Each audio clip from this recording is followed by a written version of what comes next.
ridges in them. We call those optic molds, but this one is a diamond facet. You can kind of see the texture there. In fact, the ruby colored bowl, this made use of a larger one, but it's the same pattern that's on the glass. Now, we're not going to really see this pattern in that because she's not going to inflate that just yet.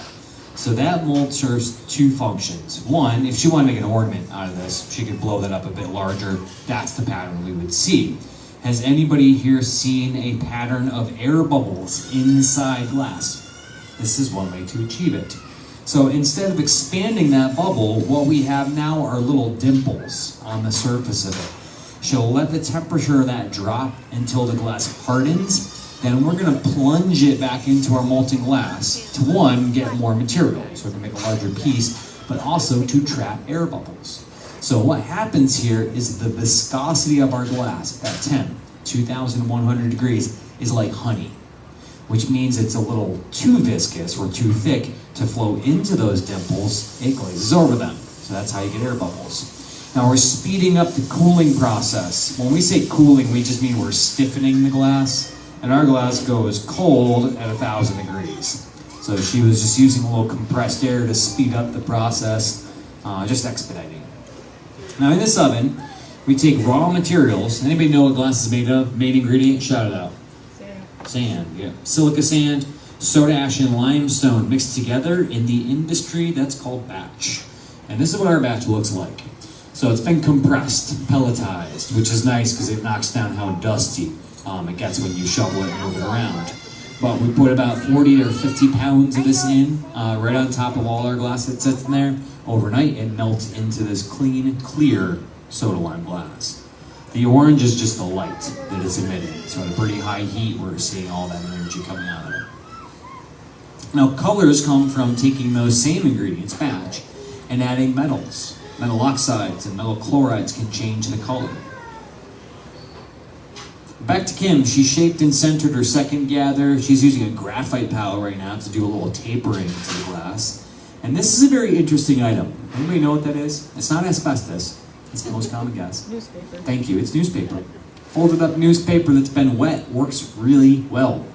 Don't know who the first person or people were to use that or discover it. It's just been a thing for decades now. Newspaper is highly effective. Now it's made, that one's probably about 8 sheets of paper. Starts this big, you fold it over several times, get it wet. It's a very comfortable tool to use. Because it does have to stay wet though, that's what degrades it. So over about maybe a week to 2 weeks if you're lucky. This one's still in an okay shape, but eventually what happens is it kind of turns to mush on the edge, it'll frame, then start to fall apart later down. But speaking of tools, this is one of our most important tools, this reheating oven. You have to have a way to keep the glass hot to shape it. Again, 1,000 degrees, nothing you can do short of scratch or break it. So this 2,200 degree oven is what's used.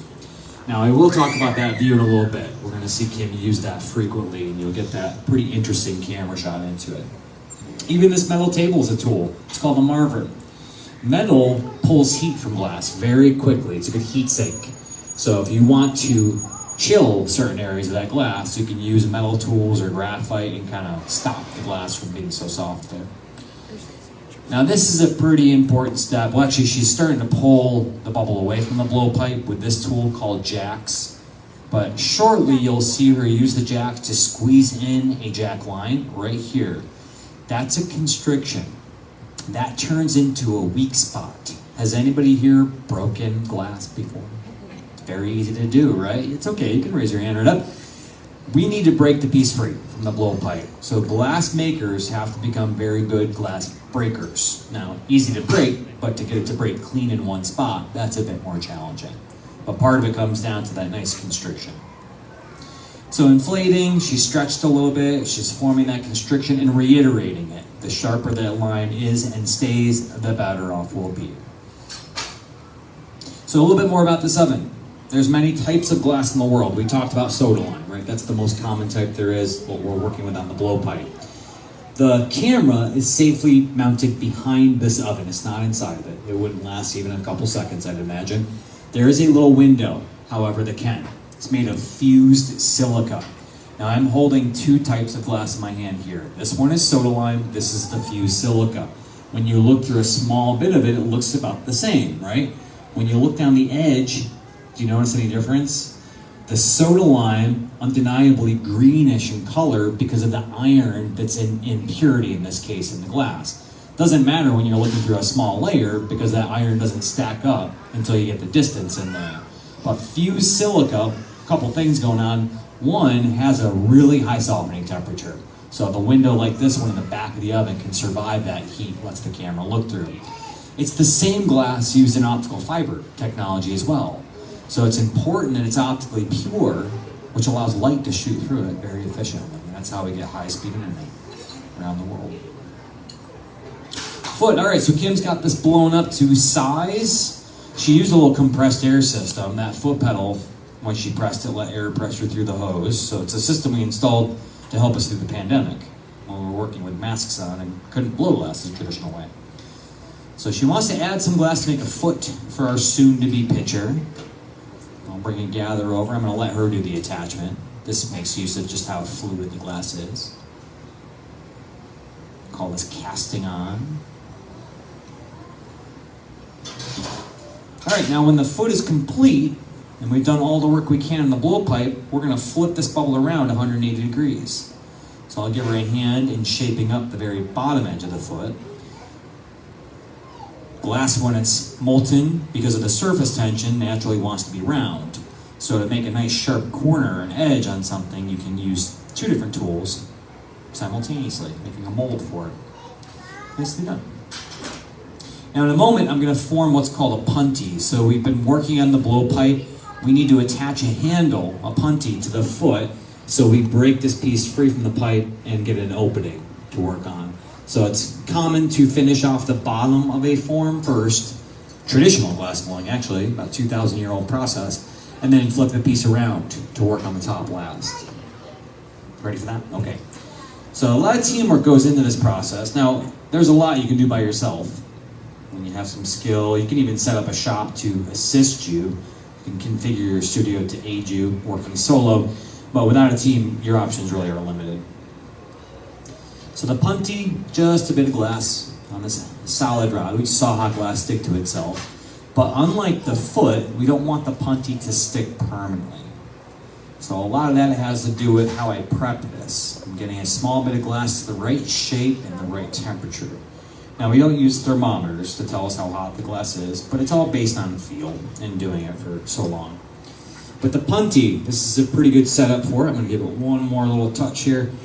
The temperature, I can feel the glass stiffening a little bit. Now it does need to be hot enough to stick to the foot. So as Kim is taking a couple brief reheats, I'll give this a little extra heat.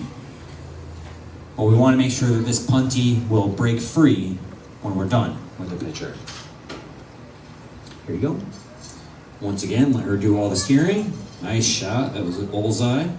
She can make some minor adjustments while it's still soft, but that was dead on right off the bat, and that's ideal. But we want this to be in line with our pipe, which it is, and now a little controlled stress from thermal shock, a little cold steel, and a quick couple taps does the rest. Let's give her a round of applause for that. That was cool. When you first start learning the process of glass blowing, it is very rare that you succeed at that point. That is where beginners usually lose a lot of their pieces. Now, the final step in anything is a slow cooling cycle. This is called annealing, and it takes about 8 hours for a piece of this thickness. All these pieces went through it.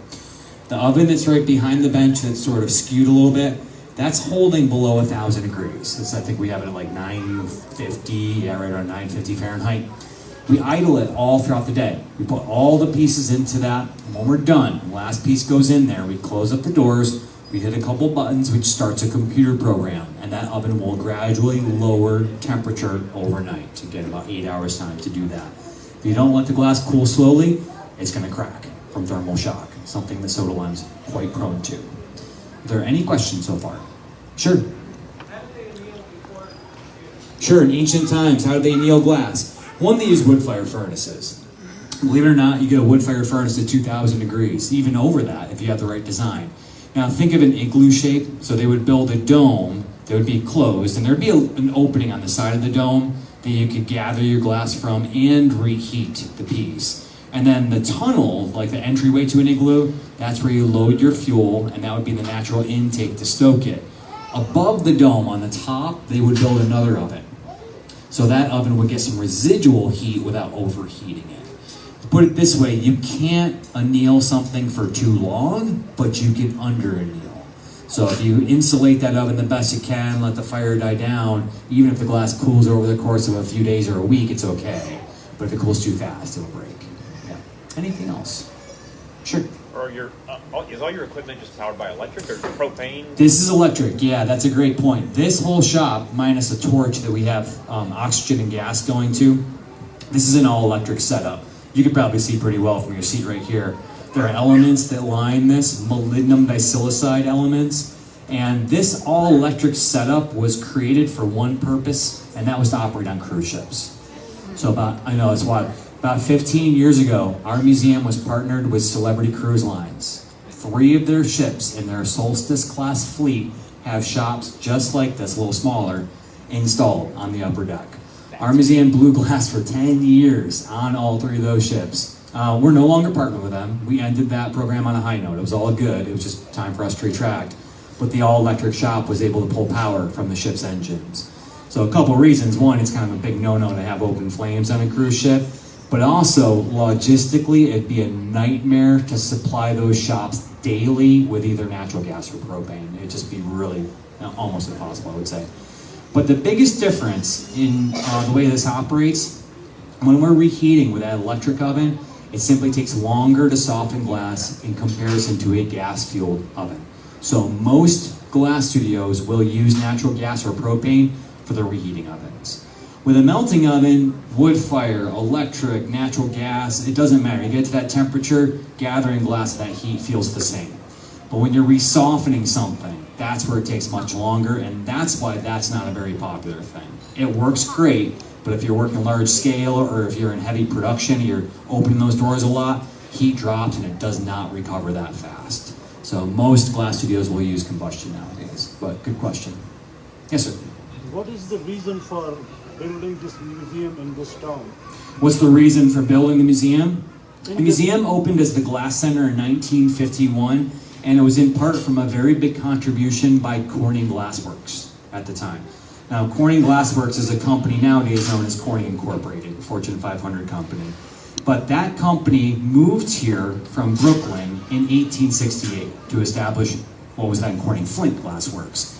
And they were doing so well at the time that they decided to celebrate one of their anniversaries by opening up the Glass Center, and it later turned into the Glass Museum, a nonprofit museum. So our museum is very closely affiliated with Corning Incorporated, but they are separate entities. So a lot of people get that confused because their corporate headquarters are in town here, and at one point the giant factory was here. There's no more Corning factory in town. They have factories all over the world, but their corporate offices are here. But yeah, so opened up as a gift to the community, essentially to celebrate glass history, innovations in glass. When you exit this theater, you're going to be in the Innovation Center, which is dedicated to science, innovations, and the industry of glass making throughout centuries. It's a fantastic area. Yeah. And part 2? Yeah, most of the products that we saw, the gifts, they are made in China. What is the reason for that? In the gift shop? Oh, there's a lot of glass down there. Some of it's made overseas, but some of it's made by local artists. You just got to find the right area. Yeah, if you're interested in going back down, just find one of the staff members. They have it divvied up in different areas in the gift shop, but there's a lot of artists represented from all over the world, but there's a lot of local glassmakers here in town that are represented down there as well. Yep, you're welcome. A wrap up the neck. Do you want me to cut this? Just a fresh gather? Just shape it a little? Okay. So Kim has been hard at work in softening the opening. She trimmed a little glass off the top as well. She cut a pouring spout shape. We call that a pitcher cut. And she's gonna apply a little band of glass or maybe a spiral. She said, let's do a little neck wrap. So I'm doing a little pre-shaping here, but I think you'll enjoy this. This is a fun little move. Now, once again, I get close, let her do all the rest. The glass is super stretchable. And she can change the thickness of this wrap too by pulling it further away when she applies it. And then she just lightly traces around the very outer edge, and when she gets all that she wants, she casts it free. Now, that's cool. It can give me something to show you. See where the glass is really thin right there? It's lost heat immediately, but where it's thicker, still pretty soft, and I give it a quick little pull, and it shows you two things. One, glass loses heat immediately because there's no mass to it when it gets thin like that, but it's also really flexible. So we talked about optical fiber technology. It's a very special type of glass used for it, but all glass, you stretch it thin enough, really flexible. It actually has elasticity to it. Glass is only elastic in its rigid state though, not when it's molten. So if we're inflating a bubble, it doesn't squeeze air back out at us like a balloon would. It's only elastic when it's rigid, and it only shows that if it's been stretched thin enough. Pretty wild though, isn't it? Crazy stuff. What? A flat handle and a zipper bit. All right, flat handle and a zipper bit. Everybody catch that? Zipper bit. Let me grab the tag from you then. So we're gonna do a handle and then a zipper bit up the handle, I'm assuming, Kim? Okay. So I will get back to the Q&A in a little bit, but I'm gonna use that Marver one more time, that steel table. It's a pretty common tool in a glass studio. The older days of glass making, before they had capabilities of making a steel table, they actually used slabs of marble, believe it or not. And I've rolled molten glass on marble. It's a really interesting kind of, it's a little bit more slippery, if that makes sense. So when I roll on the steel has a little bit of bite to it, a little kind of teeth, if you will, so it has some traction for this move, which is nice. And with marble, you don't have that when it's polished, and it kind of slides on the slab. It's a little bit harder to use, in my opinion. But either way, doing a little pre-shaping, I get a cylindrical shape going on, and I'm gonna press right into this with that metal tag. Kind of looks like a spatula, but this creates that flat profile that Kim's after. I'll give this a little reheat. Now, you might notice that she has been taking a series of quick reheats, those deep overall heats. We call that a flash, and that's maintenance heating, so nothing cools too much. But as soon as you come back, Kim, I'll be ready for you. Handles are pretty tricky. I mean, all glass blowing is tricky, but handles are definitely on the difficult side of things. First part's kind of simple. She just makes a little touchdown.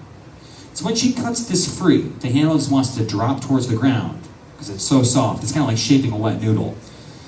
You can see it's even beginning to stretch a little bit, so she kind of hits it with some compressed air.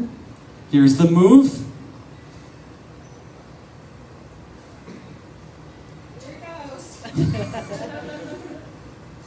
They're tricky when they get stretched a little further like that, but she's able to corral it and then curl it right over onto the neck. Let's give it up for Kim. Nice job.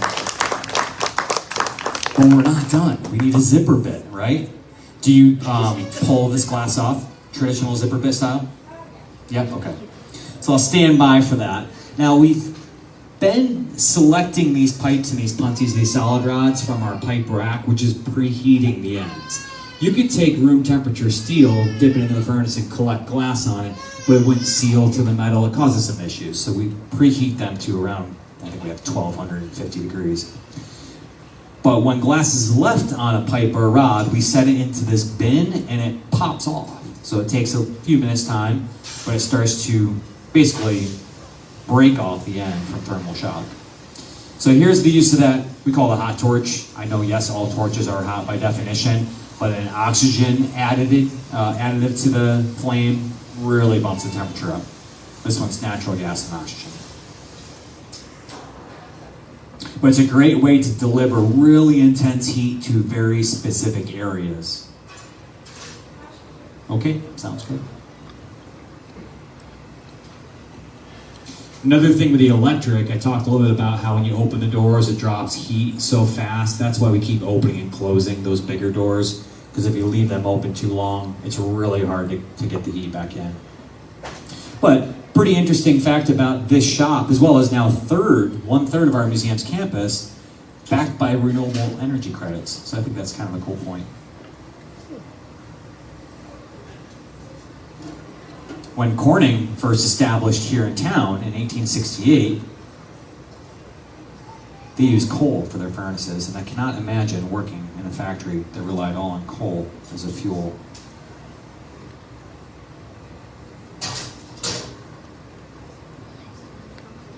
What do you guys think of that move? That was pretty cool, right? Hence the zipper bit. You see a lot of that kind of stuff in Venetian stemware. Venetians, for centuries now, have been blowing glass in this artistic manner. And I always reference Venetian goblets. They're one of my favorite areas of glassmaking. But you see lots of little bits like that, these decorative applications. All right, very good. So she's done with it. We'll get this off the punty, and then I need to quickly get it into our annealer for that safe, slow cooling. A couple drops of water to basically shock that connection. She's not putting water in the foot, just that punty. And it should just take another tap or two to pop it free, just like so. Here we have it. That's Kim. Nice job. Little bubble pattern, next foot, spiral wrap up there. Away it goes. All right, can I answer any final questions before we let y'all go? You got one for me? You've been so patient. Shout it out.